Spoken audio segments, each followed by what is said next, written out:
দিন দিন বাড়ছে দাবদাহ, যার প্রভাবে ব্যতিব্যস্ত সাধারণ জনগণ। শনিবার সকাল থেকেই গরমের তীব্রতা গতি পায়। এদিন সর্বোচ্চ তাপমাত্রা ৩৮ ডিগ্রির আশেপাশে ঘোরাঘুরি করে, যার কারণে তীব্র গরম অনুভূত হয়। চিকিৎসকদের মতে এই সময়ে অত্যাধিক পরিমাণ জল খেতে হবে সকলকেই। শরীরে জলের পরিমাণ কমে গেলে বাড়বে শারীরিক অসুস্থতা। তীব্র গরম সাধারণ জীবনযাপন থেকে শুরু করে কর্মজীবনেও ব্যাঘাত সৃষ্টি করে তুলেছে। একদিকে লোকসভা ভোটের প্রাদুর্ভাব, অপরদিকে তীব্র দাবদাহ গরমের কারণে এক প্রকার ঘর থেকেই বেরোতেই চাইছে না মানুষজন। পশ্চিম ত্রিপুরা লোকসভা নির্বাচনে ঠিক পরের দিন দুপুরে সেই একই চিত্র ধরা পড়ে শহর আগরতলায়।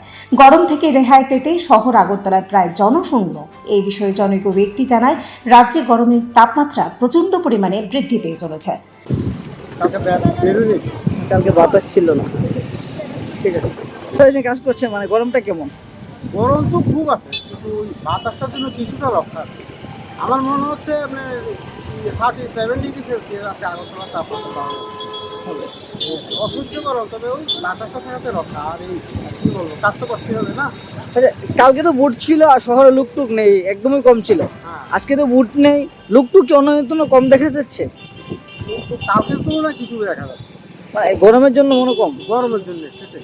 আপনি কি করছেন এমনি? আমি তো এই যে দেখতে পাচ্ছেন ওই ছবি। হোম ডেলিভারি দিচ্ছি। কেমন কষ্ট হচ্ছে? ও বাইসাইকেলে কাজ করছে।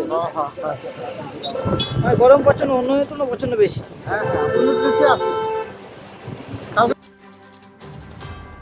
ব্যুরো রিপোর্ট, প্রগতি নিউজ টিভি।